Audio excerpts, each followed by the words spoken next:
Hello everyone. Welcome back to Telugu ఉద్యోగ సందేశాలు YouTube channel. ఎవరైతే బ్యాంకింగ్ ఇండస్ట్రీలో కెరియర్ స్టార్ట్ చేద్దామని అనుకుంటున్నారో వారందరికి గుడ్ న్యూస్. మనకు ఇండియన్ ఓవర్సీస్ బ్యాంక్ నుంచి అఫీషియల్‌గా నోటిఫికేషన్ అయితే రిలీజ్ అయింది. ఎటువంటి ఎక్స్‌పీరియన్స్ లేకుండా ఆంధ్రప్రదేశ్, తెలంగాణ ప్రతి ఒక్క మేల్ అండ్ ఫీమేల్ అభ్యర్థులు అందరూ అప్లై చేసుకోవచ్చు. 750 వేకెన్సీస్‌తో మన ముందుకు ఈ రిక్రూట్‌మెంట్ అయితే రావడం జరిగింది. సో, ప్రతి ఒక్కరు అప్లై చేసుకోవాలంటే గనక మీకు తెలుగు భాష మాట్లాడడం, చదవడం, రాయడం వస్తే సరిపోతుంది. అప్లికేషన్ అయితే అప్లై చేసుకోవచ్చు. దాంతో పాటు మీ గ్రాడ్యుయేషన్ పూర్తి చేసుకొని ఖాళీగా ఉన్న ఆంధ్రప్రదేశ్, తెలంగాణ ప్రతి ఒక్క మేల్ అండ్ ఫీమేల్ అభ్యర్థి అప్లై చేసుకోవచ్చనమాట. సో, ఈ వీడియోలో ఈ నోటిఫికేషన్ సంబంధించి క్లియర్ కట్ కంప్లీట్ డీటెయిల్స్ అయితే ఎక్స్‌ప్లెయిన్ చేయబోతున్నాను. వీడియోని స్కిప్ చేయకుండా ఎండ్ వరకు చూడడానికి ట్రై చేయండి. చిన్న రిక్వెస్ట్ గైస్, నేను చెప్పే విధానం గనుక నచ్చితే నోటిఫికేషన్ గురించి మీరు జెన్యూన్‌గా లైక్ చేసి వీలైనంత వరకు ఒక షేర్ చేయడానికి ట్రై చేయండి. అలాగే మన ఛానెల్ ఇంకా సబ్స్క్రైబ్ చేసుకోని వాళ్ళుంటే వెంటనే ఛానెల్ సబ్స్క్రైబ్ చేసుకొని పక్కన ఉన్న బెల్ ఐకాన్ ఆల్ అని యాక్టివేట్ చేసుకోండి. సో దట్ నెక్స్ట్ టైమ్ నేను ఏ వీడియోస్ చేసినా మీకు అప్డేట్స్ రూపంలో రావడం జరుగుతుంది. So without any delay let us jump into the official notification guys. So official notification వచ్చేసి మనకు ఇండియన్ ఓవర్సీస్ బ్యాంక్ నుంచి రావడం జరిగింది. ఇండియన్ ఓవర్సీస్ బ్యాంక్ సంబంధించిన వెబ్‌సైట్ ప్రెజెంట్ నేను డిస్‌ప్లే చేస్తున్నాను. సో ఇది గనుక క్లిక్ చేస్తే మనకు ఇలా పేజ్ అనేది ఓపెన్ అవుతుంది. దీనికి సంబంధించిన లింక్ కూడా నేను యూట్యూబ్ వీడియో డిస్క్రిప్షన్ అలాగే టెలిగ్రామ్ ఛానెల్‌లో పేస్ట్ చేస్తాను. సో మీరు గనక క్లిక్ చేస్తే ఇలా పేజ్ ఓపెన్ అవుతుంది. పేజ్ ఓపెన్ అయిన తర్వాత ఒకసారి స్క్రోల్ డౌన్ చేస్తే మీకు కింద ఒక కెరియర్స్ అనే డ్రాప్ డౌన్ ఉంటుంది. ఈ కెరియర్స్ అనే డ్రాప్ డౌన్ పైన క్లిక్ చేస్తే మీకు నెక్స్ట్ పేజ్ అనేది ఓపెన్ అవుతుంది. సో నెక్స్ట్ పేజ్‌లో యాక్చువల్ కరెంట్ నోటిఫికేషన్ సంబంధించిన డీటెయిల్స్ అయితే కనపడతాయి. సో పేజ్ అయితే లోడ్ అవుతుంది. లోడ్ అయిన తర్వాత మీకైతే డీటెయిల్స్ అయితే కనబడతాయి. సో ఇక్కడ చూసుకున్నట్టయితే మనకు లేటెస్ట్ నోటిఫికేషన్స్ అన్నీ ఇక్కడే ఉంటాయి కాబట్టి సో కెరియర్స్ డ్రాప్ డౌన్‌లో మీరు లేటెస్ట్ నోటిఫికేషన్ ఏదుందో అది డౌన్‌లోడ్ చేసుకోవాల్సి ఉంటుంది. ఇక్కడ మనకు 750 వేకెన్సీస్‌తో మనకు ఎంగేజ్‌మెంట్ ఫైనాన్షియల్ 2025 క్లియర్‌గా మెన్షన్ చేశారు కదా! ఇది దీనికి సంబంధించిన నోటిఫికేషన్ మనం ఇప్పుడు డిస్కస్ చేయబోయేది. ఇక్కడ పీడీఎఫ్ ఉంది. వ్యూ అని క్లిక్ చేస్తే పీడీఎఫ్ డౌన్‌లోడ్ అవుతుంది. అప్లై ఆన్‌లైన్ అనే బటన్ క్లిక్ చేస్తే మీరు అప్లికేషన్ అయితే ఆన్‌లైన్‌లో అప్లై చేసుకోవచ్చు. సో ఇక్కడ పీడీఎఫ్ క్లిక్ చేసాం. పీడీఎఫ్ అనేది డౌన్‌లోడ్ అయింది. డిస్కస్ చేసుకుందాం దాని గురించి ఇప్పుడు. సో మీకు చెప్పినట్టు ప్రెజెంట్ వచ్చేసి మనకు ఇండియన్ ఓవర్సీస్ బ్యాంక్ నుంచి అఫీషియల్‌గా 750 వేకెన్సీ అయితే రిలీజ్ అయ్యాయి. అడ్వర్టైజ్‌మెంట్ నంబర్ కూడా ఇక్కడ ఇచ్చారు. మనకు డేట్ కూడా 8థ్ ఆగస్ట్ అన్నమాట. ఓకే. అప్లికేషన్ స్టార్ట్ డేట్ వచ్చేసి మనకు 10థ్ ఆగస్ట్ నుంచి స్టార్ట్ అయితుంది. లాస్ట్ డేట్ చూసుకున్నట్టయితే మనకు 20థ్ ఆగస్ట్ వరకైతే ఇవ్వడం జరిగింది. Okay. So payment of application fees చూసుకుంటే 9థ్ ఆగస్ట్ నుంచి 20థ్ ఆగస్ట్ వరకైతే మనం పేమెంట్ చేసుకోవచ్చు. ఆన్‌లైన్ ఎగ్జామినేషన్ డేట్ వచ్చి మనకు 24థ్ ఆగస్ట్ అయితే ఉంటుందన్నమాట. ఓకే. సో నెక్స్ట్ వచ్చేసి మనకు స్టేట్ వైడ్ కేటగిరీకి సంబంధించిన మన వేకెన్సీస్ కూడా ఇక్కడ ఇవ్వడం జరిగింది. టోటల్ వేకెన్సీస్ అయితే మనకు 750 వేకెన్సీస్ అయితే ఇక్కడ ఇచ్చారు. బట్ స్టేట్ వైస్ చూసుకున్నట్టయితే మనకు ప్రతి ఒక్క స్టేట్‌లో డిఫరెంట్ డిఫరెంట్ వేకెన్సీ అయితే ఉన్నాయి. ఆంధ్రప్రదేశ్‌లో 15 వేకెన్సీస్ ఉన్నాయి. మన తెలంగాణలో చూసుకున్నట్టయితే తెలంగాణలో మనకు 6 వేకెన్సీస్ ఉన్నాయి. తమిళనాడులో అతి ఎక్కువగా అయితే 200 వేకెన్సీస్ ఉన్నాయి. ఎందుకంటే ఈ ఈ బ్యాంక్ వచ్చేసి మోస్ట్‌లీ తమిళనాడులో ఎక్కువగా స్ప్రెడ్ అయింది కాబట్టి సో టోటల్‌గా 750 వేకెన్సీస్‌తో మన ముందుకైతే ఈ నోటిఫికేషన్ రిలీజ్ అయిందన్నమాట. సో ఎలిజిబిలిటీ క్రైటీరియాకెళ్ళిపోతే గనుక ముందుగా నేషనాలిటీ సిటిజన్‌షిప్ వచ్చేసి మనకు క్యాండిడేట్ ఇండియన్ సిటిజన్ అనేది సరిపోతుంది. Merely applying for being short listed వచ్చేసి మిమ్మల్ని జాబ్‌లో తీసుకోమని చెప్తున్నారు. జస్ట్ అప్లై చేసినంత మాత్రాన జాబ్ వస్తుందని అనుకోకండి. మీరేంటంటే దానికి సంబంధించిన స్టెప్ బై స్టెప్ ప్రొసీజర్స్ అన్నీ ఫాలో అయ్యి దానికి కావాల్సిన క్వాలిఫికేషన్స్ మీట్ అయ్యి సంబంధించిన ప్రతి ఒక్క స్టెప్ క్లియర్ అయితే మిమ్మల్ని జాబ్‌లో తీసుకోవడం జరుగుతుంది. ఏజ్, ఎడ్యుకేషన్ క్వాలిఫికేషన్ చూసుకుందాం ముందుగా. యాస్ అన్ ఏజ్ క్రైటీరియా వచ్చేసి 1 ఆగస్ట్‌కి అయితే కట్ ఆఫ్ తీసుకుంటున్నారు. ఏజ్ వచ్చి మినిమమ్ 20 ఇయర్స్ ఉంటే సరిపోతుంది. మాక్సిమం 28 ఇయర్స్ ఉండాలన్నమాట. As on cut off date అన్నమాట.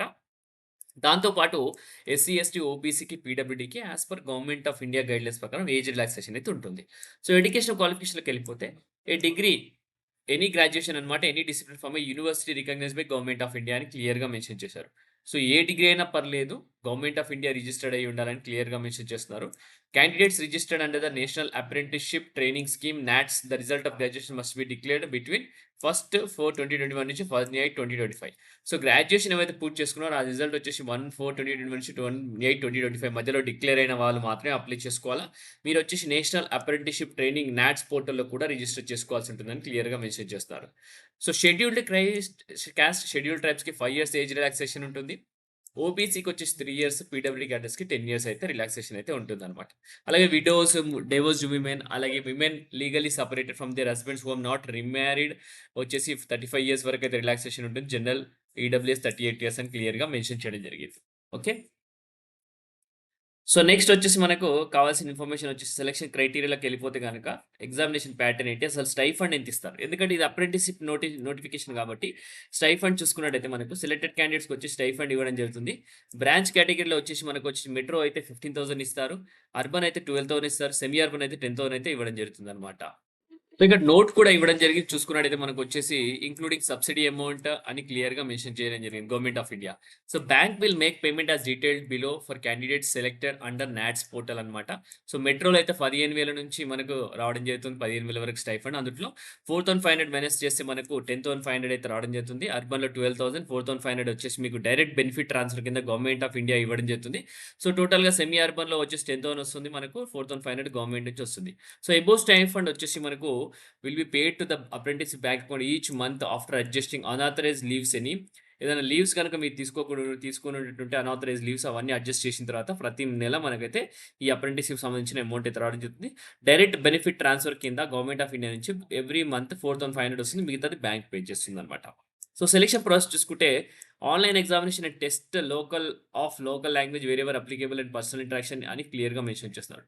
ఆన్‌లైన్ ఎగ్జామినేషన్ ఒక్కటి క్లియర్ చేస్తే సరిపోదు. మీకు ఏ స్టేట్‌కి అయితే అప్లై చేస్తారో ఆ స్టేట్‌కి సంబంధించిన లోకల్ లాంగ్వేజ్ వచ్చి ఉండాలని క్లియర్‌గా మెన్షన్ చేస్తున్నారు.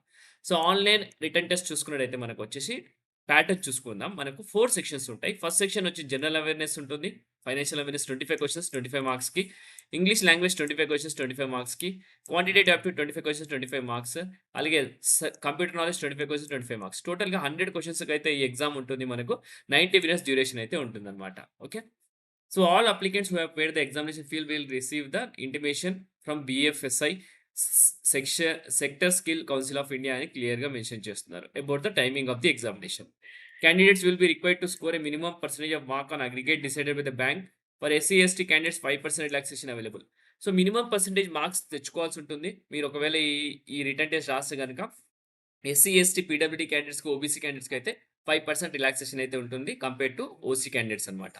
So test of local language చూసుకుంటే candidates applying for training seats of a particular state should be proficient reading, writing, speaking, understanding in any of the one languages of a state అని క్లియర్‌గా mention చేయడం జరిగింది. Okay. So to be specified at the time of calling the applicants. Test local language be conducted after qualifying the online written examination. Test for knowledge of specified opted local language state will be conducted as part of selection process అన్నమాట. ఏంటంటే candidates 10థ్ or 12థ్ స్టాండర్డ్‌లో certificate evidencing having studied the specified opted local language will not be required to undergo the language test. So 10థ్ క్లాస్‌లో లేదా 12థ్ క్లాస్‌లో మీరు గనక లోకల్ లాంగ్వేజ్ చదవకపోతే వారికి మాత్రమే ఆ టెస్ట్ ఉంటుంది. ఎవరైతే 10థ్‌లో, ఇంటర్‌లో తెలుగు ఎగ్జామ్ రాసారో వాళ్ళకైతే చదివారో వాళ్ళకైతే ఈ లోకల్ లాంగ్వేజ్ టెస్ట్ అప్లికేబుల్ కాదు. సో అప్లికేషన్ గైడ్‌లైన్స్ కూడా ఇక్కడ క్లియర్‌గా మెన్షన్ చేయడం జరిగింది. చూసుకున్నట్టయితే మనం ప్రతి ఒక్కరు ఇది చూసుకోండి అప్లికేషన్ గైడ్‌లైన్స్ కూడా. సో మనకు పీడబ్ల్యూడీ క్యాండిడేట్స్‌కి ఫీజ్ వచ్చి 400 plus GST. Female SC, ST candidate 600 plus GST. అలాగే జనరల్ ఓబీసీ, ఈడబ్ల్యూఎస్‌కి వచ్చేసి 800 ప్లస్ జీఎస్టీ అని క్లియర్‌గా మెన్షన్ చేయడం జరిగింది. ఫీజ్ స్ట్రక్చర్ కూడా. సో మనకు డాక్యుమెంట్స్ అప్లోడ్ చేసేటప్పుడు సెల్ఫ్ అటెస్టెడ్ ఫోటో కాపీస్ అయితే అప్లోడ్ చేయాల్సి ఉంటుంది. మీ ప్రతి ఒక్క document valid communication, personal interaction గానీ, అలాగే photo of date of birth certificate గానీ, ఐడెంటిటీ ప్రూఫ్ గానీ, కన్సాలిడేటెడ్ మార్క్ షీట్ గానీ, క్యాస్ట్ సర్టిఫికేట్ గానీ, సో ఇలా ప్రతి ఒక్క సర్టిఫికేట్ మీరు అప్లోడ్ చేసేటప్పుడు సెల్ఫ్ అటెస్టేషన్ చేయాల్సి ఉంటుందన్నమాట. ఓకే. సో ప్రతి ఒక్కరు అప్లై చేయండి. ఒక మంచి ఆపర్చునిటీ బ్యాంకింగ్ ఇండస్ట్రీ నుంచి, ఇండియన్ ఓవర్‌సీస్ బ్యాంక్ నుంచి మీకు మంచి ఎక్స్‌పీరియన్స్ అయితే వస్తుంది. సో ఇది అప్రెంటిస్‌షిప్ జాబ్ కదా అని చెప్పి మీరు లైట్ తీసుకోకండి. 1 ఇయర్ అయితే మీరు ఎంచక్కా వర్క్ నేర్చుకోవచ్చు. ఆన్ జాబ్ ట్రైనింగ్ ఉంటుంది. మొత్తం ప్రతి ఒక్క బ్యాంకింగ్ రిలేటెడ్ వర్క్ నేర్చుకొని ఆ తర్వాత మీకు ఎక్స్‌పీరియన్స్‌తో ఇమ్మీడియేట్‌గా మంచి జాబ్ ఆపర్చునిటీస్ రావడానికి ఆస్కారం ఉంటుంది. ఓకే గైస్, ఇంతటితో వీడియో ముగిస్తున్నాను. నెక్స్ట్ వీడియోలో మంచి కంటెంట్‌తో రావడానికి ట్రై చేస్తాను మంచి వీడియోతో. Thank you for watching the video. Have a great day.